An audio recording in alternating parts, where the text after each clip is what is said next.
ప్రపంచ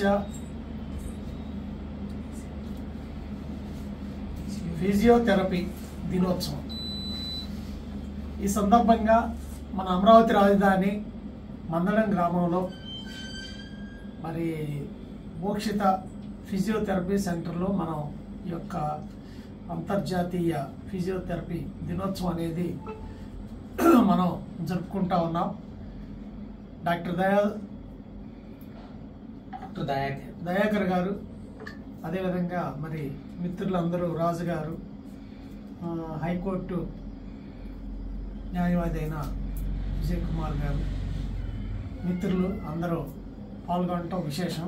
ఈరోజు ప్రముఖంగా ప్రజల్లో ఈ యొక్క ఫిజియోథెరపీ గురించి తెలుసుకోవాల్సిన ఆవశ్యకత ఎంతో ఉంది.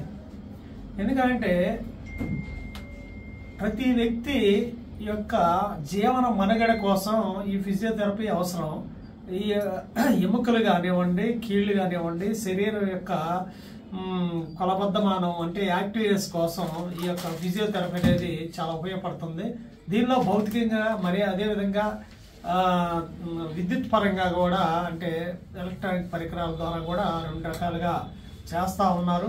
ఆ యొక్క ఆపరేషన్ తర్వాత చేయించుకునే ఫిజియోథెరపీ వేరుగా ఉంటుంది. లేకపోతే గుండెకి సంబంధించినవి కానివ్వండి, పెరాలసిస్ కానివ్వండి, ఇతరితర అంశాల్లో ఇబ్బంది పడుతూ ఉన్నప్పుడు ఆ యాక్టివ్నెస్ కోసం చేసే ఈ యొక్క ఫిజియోథెరపీ కార్యక్రమం అనేది ప్రజలకి ఎంతో ఉపయోగకరంగా ఉంటుంది. ఈ మందడం సెంటర్లో ఎంతో మందికి మరి డాక్టర్ గారు మంచి వైద్యాన్ని అంటే ఫిజియోథెరపీ ద్వారా మంచి వైద్యాన్ని అందించారని చెప్పేసి చూసాం.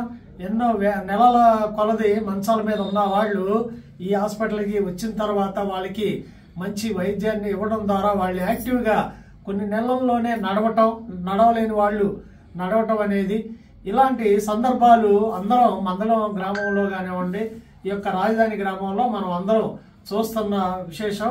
ఈ సందర్భంగా డాక్టర్ గారికి అభినందనలు తెలియజేస్తూ మరింత ఈ యొక్క వైద్యాన్ని మరింతగా ప్రజలకి దగ్గరగా చేకూర్చే విధంగా చేయాలని చెప్పేసి మన అందరం ఫిజియోథెరపీ దినోత్సవ శుభాకాంక్షలు డాక్టర్ గారు తెలియజేయాలి.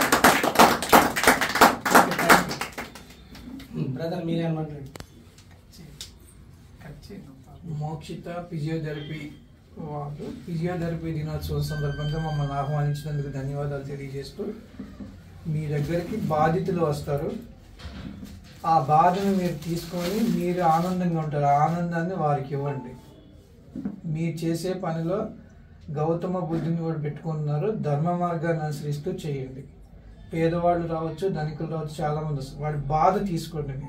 మీకు తెలిసిన విద్య ద్వారా వాళ్ళని నివారణ చేసి వాళ్ళు ఆనందంగా వెళ్ళేటట్టు చూడండి.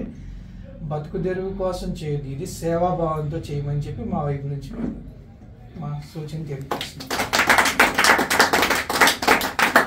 పబ్లిక్కి చాలా ఉపయోగకరమైన విషయం.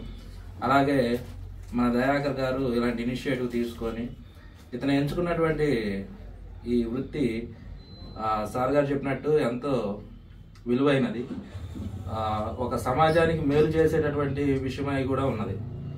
సో వృత్తి సమాజానికి మేలు కలిగే విధంగా దయాకర్ గారు అభివృద్ధి బాటలో ఎదగాలని మనస్ఫూర్తిగా ఈ సందర్భంగా కోరుకుంటున్నాను. అలాగే ఇప్పుడు గ్రామ స్థాయి, రేపు ఇంకొక స్థాయికి, రాష్ట్ర స్థాయికి మంచి పేరు ప్రఖ్యాతులు తెచ్చుకొని మంచిగా ఎదగాలని మనస్ఫూర్తిగా ఈరోజు కోరుకుంటూ థ్యాంక్స్ తెలియజేస్తాను.